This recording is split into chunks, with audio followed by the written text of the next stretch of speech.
Et- Bonjour cher Luc. Bonjour Euh, Catherine.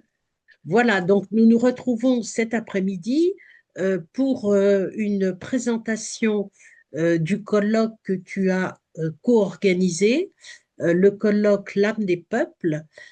Tu l'as co-organisé avec dans ton association Le Graphe, qui est groupe de recherche de l'âme des peuples et histoire.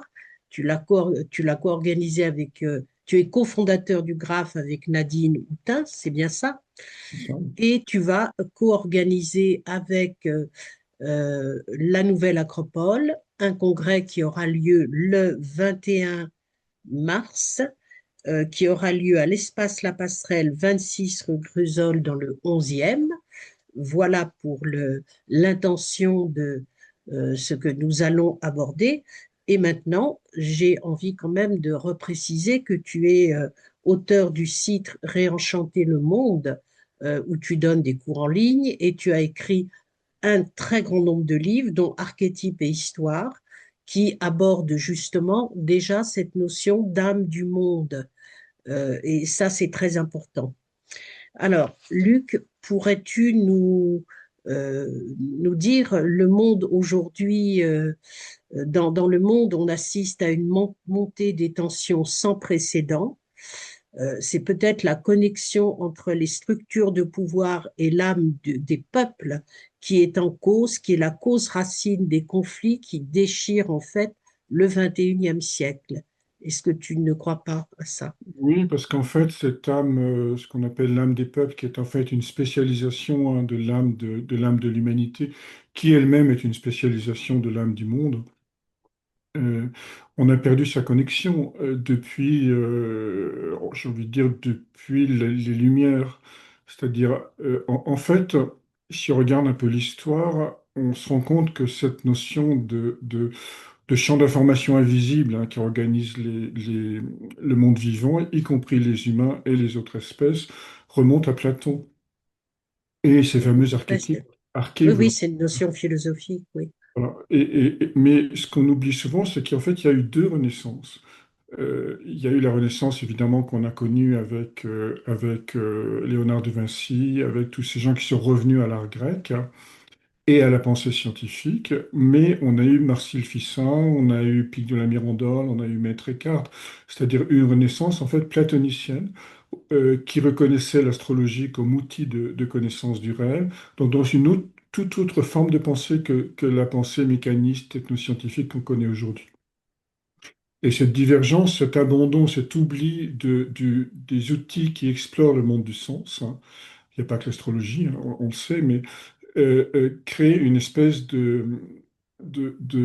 comment dirais-je, d'orphelinat de notre être par rapport à notre réalité. Autrement dit, notre être est fondé sur, évidemment, la matière, la science, la technique, etc.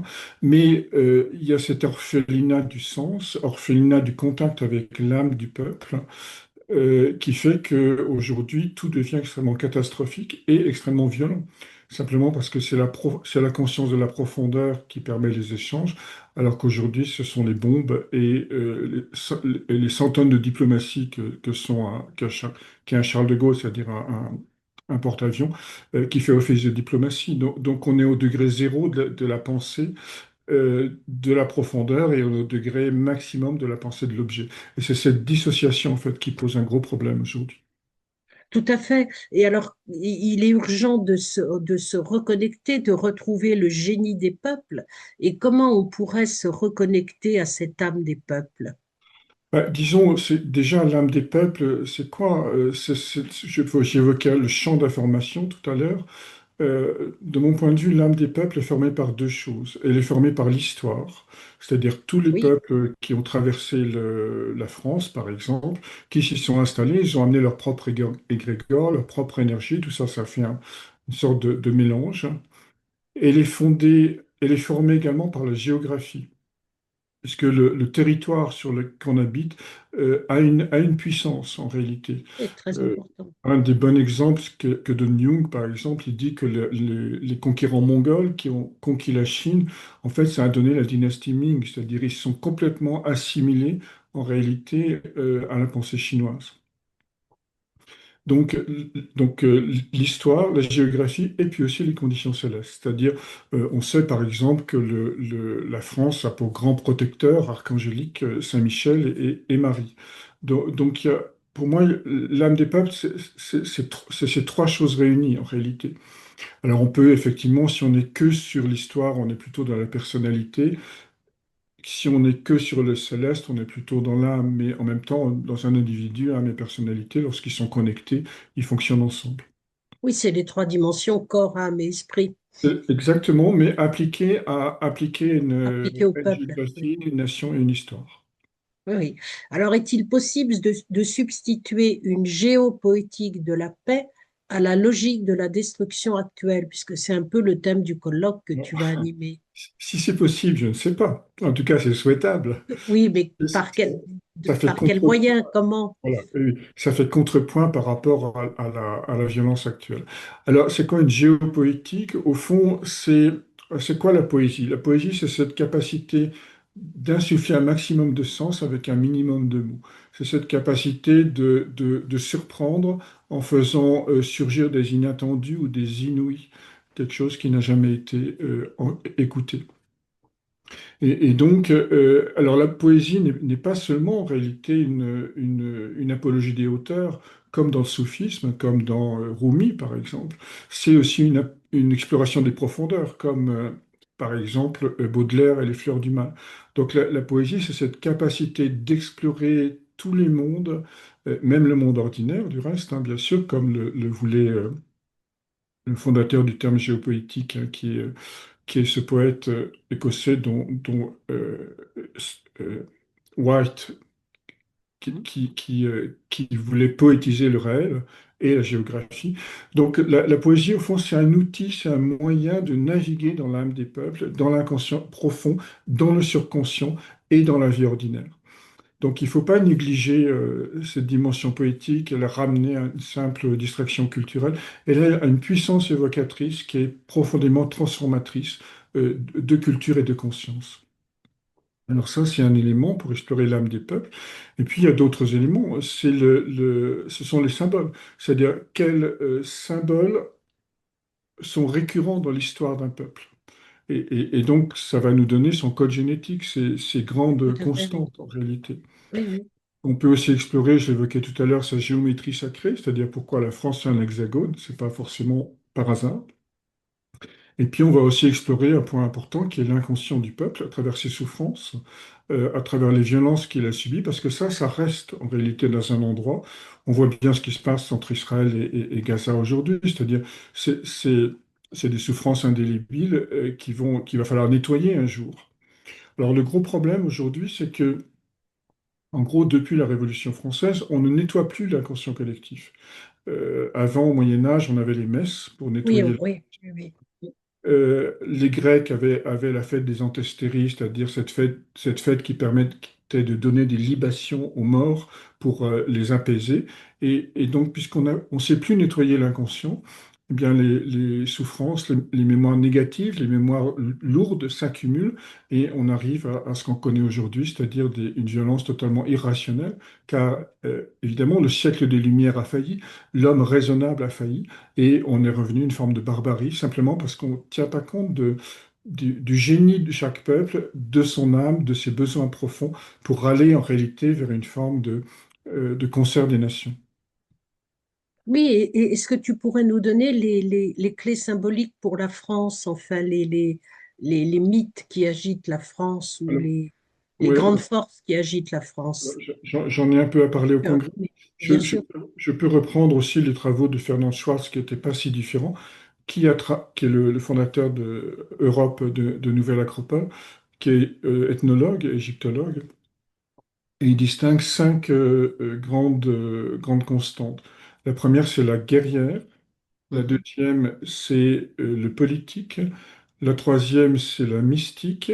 Et il y en a quatre. Et la quatrième, la grande déesse. Parce que c'est une terre d'accueil. Et on le retrouve très clairement sur le thème de la Cinquième République, en fait. Pardon, de la Première République, en fait. avec la nuit noire cancer, donc, qui est la note monadique de la France, c'est-à-dire sa note essentielle, qui est terre d'accueil, grande déesse. Alors quand il y a ombre, évidemment, c'est l'infantilisation. On voit Voilà, bien c'est que, ça. on voit bien que à force de s'occuper des pauvres et des malheureux, on considère que les habitants du territoire sont des enfants. Contrairement, par exemple, aux États-Unis, qui est marqué par un mythe de Prométhée. Prométhée va nourrir et encourager ceux qui sont des promesses de futur et pas ceux qui sont des martyrs, j'allais dire, entre guillemets, éternels, qu'il est difficile de Ouais. sortir de leur complexité. Donc, mais enfin, la France fait ça. C'est une grande déesse nourricière avec cette ombre qu'est l'infantilisme. C'est une guerrière. C'est une guerrière, c'est l'ascendant Scorpion sur le thème, hein, de la Première République. C'est une guerrière qui... j'aime bien cette citation de Jean Jaurès. Jean Jaurès disait la France a été la guerrière du christianisme au début. Ensuite, c'était la guerrière de l'humanisme et aujourd'hui, c'est la guerrière de l'idéal. Autrement dit, c'est pas un soudard, mais elle a besoin d'avoir une mission et de défendre une mission dans le monde. Oui, Et ça c'est vraiment important. Ouais. ça, Et en quoi, pardon, oui, je t'ai coupé la vas-y. parole, non? Et donc, si elle perd cette mission, évidemment, comme aujourd'hui, le pays devient un peu dépressif. En même temps, astrologiquement, c'est normal, on le sait, hein, puisque la conjonction Saturne-Neptune s'oppose exactement au Soleil à un degré balance de la France. Oui, c'est important de parler de la dépression des peuples qui ont Ben, perdu leur âme, qui ont perdu ça, leur en fait, c'est pas connexion. qu'ils ont perdu leur âme, ils ont perdu le contact Leur avec. connexion, la connexion à Voilà. l'âme, oui. Elle est Euh, toujours là, l'âme, mais Parce qu'il y a eu la des erreurs connexion, oui. politiques, parce qu'il y a eu des erreurs politiques, parce que on nettoie pas on nettoie pas les mémoires, on s'occupe jamais des mémoires anciennes de souffrance. Euh, donc pour toutes ces raisons. Et alors, le côté mystique de la France, évidemment, il est connu du fait que les rois de France étaient oints par la Sainte Ampoule. Et la Sainte Ampoule, c'était au début un miracle, c'est-à-dire c'est une ampoule qui arrivait dans les pattes d'une colombe et qui a permis l'onction Oui. de Clovis. Donc, et cette tradition a perduré jusqu'à Louis XVI, en fait. Et Mhm. lorsque la Sainte-Ampoule a été détruite par l'abbé Bruel au moment de la Révolution, place publique, c'était pire que de couper la tête du roi, ou c'était l'équivalent que de couper la tête du roi en C'est réalité, l'équivalent dans un autre symbole, oui. dans le sens symbolique, c'est-à-dire couper le lien entre le chef de l'État français et la dimension sacrée. Donc cette dimension mystique a été perdue, et on le voit dans le thème avec Saturne qui s'oppose à la conjonction Jupiter-Neptune en 12 et qui a donné en fait la loi de 1905, c'est-à-dire d'un côté l'État, Saturne, et de l'autre cette conscience mystique, prophétique même de la France, mais qui est complètement bloquée par une législation qui divise. Ah, tout à fait, oui. Et on pourrait se demander en quoi cette approche insuffle-t-elle plus de sens, d'amour et de clarté dans le cœur des hommes? Ben, si tu veux, quand on se reconnecte à son âme, on a plus de sens d'amour et de clarté. Donc c'est un peu une conséquence naturelle quelque part. Euh, le fait de voir que chaque peuple est structuré sur ses propres mythes fondateurs, j'évoquais Prométhée pour les États-Unis tout à l'heure, il y a aussi évidemment l'histoire du Mayflower, enfin, ils sont partagés entre Saturne et Uranus en gros, entre le puritanisme saturnien et puis la défense des libertés uraniennes. Mais si on comprend que chaque peuple est organisé par un mythe fondateur, à ce moment-là, il va être légitime de développer la tolérance au sens de Voltaire qui disait, au fond, il faut encourager les autres à être ce qu'ils sont, même si on n'est pas d'accord avec eux. Et c'est ça la vraie tolérance, et c'est ça qui permet l'émergence d'une richesse collective, parce qu'il y a des choses que les Allemands, les Italiens ou les Français ou les Espagnols uniquement peuvent faire. On n'a pas la profondeur de la philosophie allemande en France, dans notre histoire. On n'a pas le génie de l'opéra des Italiens dans notre histoire. On n'a pas un personnage littéraire aussi remarquable que Don Quichotte dans notre histoire. Donc on voit bien que chaque peuple va contribuer au génie de l'humanité en réalité. Si on les met dans leur profondeur plutôt que de les mettre dans la concurrence économique et politique qu'on connaît aujourd'hui. Oui, dans la déconnexion totale. dans Dans la la déconnexion prédation au totale, et lieu la d'être dans la... déconnexion totale est fondée sur un vide, et le vide se projette sur le monde extérieur pour conquérir des richesses extérieures, ce qui évidemment conduit à la situation actuelle. Mhm. Oui, ça nous permet de bien mieux comprendre l'orientation et l'intention de ton colloque. Et tu peux nous dire quelques mots sur cette orientation générale du colloque du 21 mars? Ouais, c'est un peu une pierre blanche lancée dans la mare de la confusion collective, si je puis dire. Autrement dit, l'idée, c'est de montrer qu'il est possible de penser la géopolitique par une géopoétique, dans ses profondeurs comme dans ses hauteurs, et de faire un contrepoint par rapport au chaos actuel. Alors, bien sûr, on n'a pas de, je veux dire, on n'a aucun financement national, international, ni aucun soutien, mais je crois beaucoup à la puissance des idées. Et si cette idée est juste, elle va faire boule de neige, elle va émerger, elle va se développer et elle va, au fond, être utile, pour la suite de notre avenir. Certainement, et il y a des interventions dont le titre est tout à fait magnifique. Par exemple, l'intervention de Nadine Houtin, Connais-toi toi-même en tant qu'âme d'un peuple. Oui. Euh, et avec cette idée, est-ce que l'âme du peuple influencerait-il nos perceptions, nos manières de rencontrer l'autre? Bah, Et oui, quand on voyage, en fait, on se rend compte que la France a une âme, par contraste par rapport à l'endroit où on est à l'étranger. Juste une anecdote, j'étais il y a quelques années à Lisbonne pour proposer la traduction d'un ouvrage et l'éditeur m'a dit, ouais, il n'y a qu'un Français qui peut écrire ça. Je m'étais absolument pas rendu compte que j'étais dans l'âme du peuple de France. Donc, si on voit pas ça, évidemment, on va considérer que c'est des universaux, que c'est naturel, que c'est des évidences, etc. Alors que non, c'est au contraire une richesse, un cristal de sens nous faut faire fructifier, pour enrichir les autres, ce que font les autres nations. oui, et j'ai regardé, il y a beaucoup de conférences qui sont très intéressantes. Par exemple, Fernand Schwartz, qui est le président de Nouvelle Acropole, qui va parler des 4 piliers symboliques qui animent l'âme de la France. Voilà, alors Et Fernand est argentin d'origine. Donc il c'est a, vrai. du coup, il a ce recul non seulement d'ethnologue, mais aussi de personnes étrangères d'une certaine manière, pour mieux comprendre et voir la nature de l'âme de la France. Et lui, il a développé évidemment cette lecture à travers une lecture symbolique de l'histoire de la France. Oui, oui, ça va être intéressant. Et je trouve que votre approche rejoint ce que j'essaie de faire dans l'approche transgénérationnelle, toute proportion gardée, puisque dans l'étude d'une lignée dans le transgénérationnel, je propose quel est le mythe familial, tu vois, quelle est l'essence de la famille, comment tu peux honorer le mythe familial et comment ce mythe familial a été mis en ombre. Ce dont tu souffres, c'est de l'ombre projetée sur ce mythe familial. Et deuxième chose, ce que je propose, c'est des rituels. On a effectivement, c'est très juste quand tu dis on n'a plus de rituels collectifs, mais dans le transgénérationnel, on travaille sur des rituels, les rituels de passage, par exemple, qui n'existent plus, et peut-être dans une analyse transgénérationnelle, quelquefois aider quelqu'un en prononçant une parole comme je te demande pardon au nom de l'humanité pour le mal que l'on t'a fait. C'est-à-dire euh, d'être guérisseur d'une lignée. Pour être guérisseur d'une lignée, faut entendre le mal qu'on lui a fait. Et là, quand tu parles de la nécessité de rituels collectifs, mais bien évidemment, c'est quelque chose de très important. Ça existait dans les sociétés traditionnelles, Alors, où ça tout... existe encore un petit peu au Brésil, par exemple, avec toute la tradition du théâtre de l'opprimé, hein, où ils ont réussi à concilier, par exemple, les mémoires d'esclavage avec toutes entre l'esclave et le maître, tout ça, ça a été mis en scène à travers ce théâtre de l'opprimé et il y a des résultats absolument remarquables.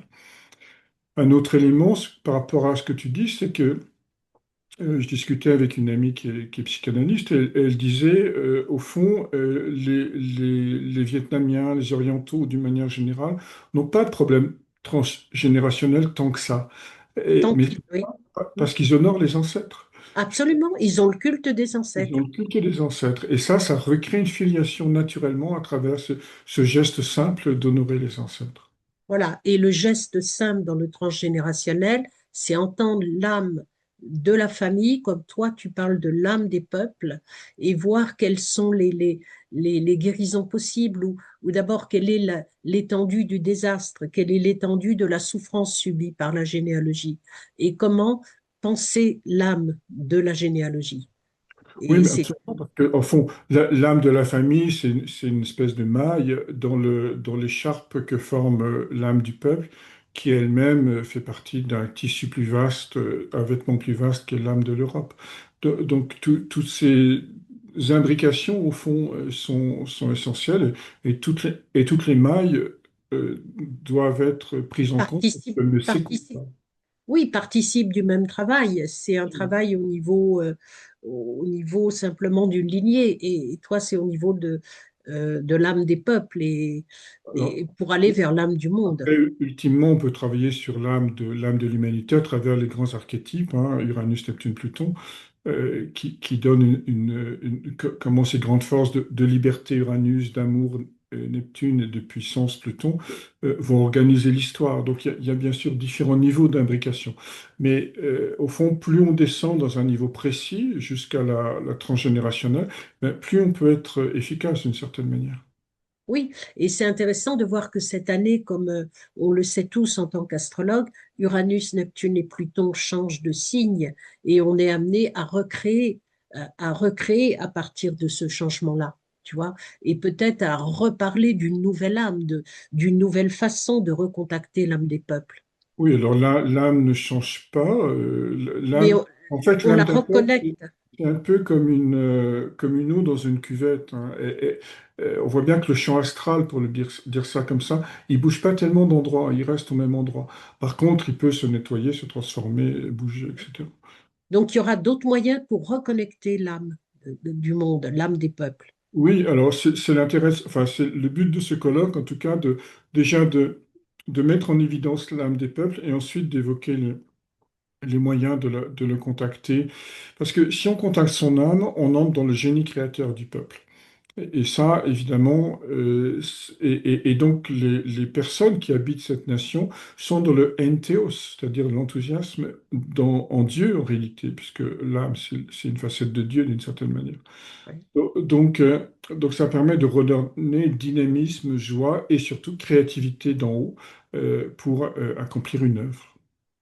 Oui, bon, ben ce colloque est vraiment un colloque tout à fait original et tout à fait nécessaire dans le monde d'aujourd'hui. Quand on voit les menaces qui pèsent sur le monde, il est grand temps de recontacter l'âme des peuples. Oui, et puis surtout, euh, oublier de mettre toute notre conscience et notre attention sur les menaces, parce que ça nous porte à l'extérieur en réalité, et ça nourrit les menaces. On sait très bien que c'est ce que Jung appelait les nantiodramies, hein. Plus on critique quelque chose, plus on devient ce qu'on critique. Mais au contraire, revenir vers ce qui est magique et mystérieux dans chaque peuple et en nous-mêmes pour faire fleurir une nouvelle semence de vision de la géopolitique autour d'une géopoétique. Ouais. Bon, ben je souhaite un vif succès à ce colloque, Luc. Et je Merci. te remercie d'avoir accordé ce temps à source pour parler de ce beau projet. Merci beaucoup, Luc. Merci Catherine.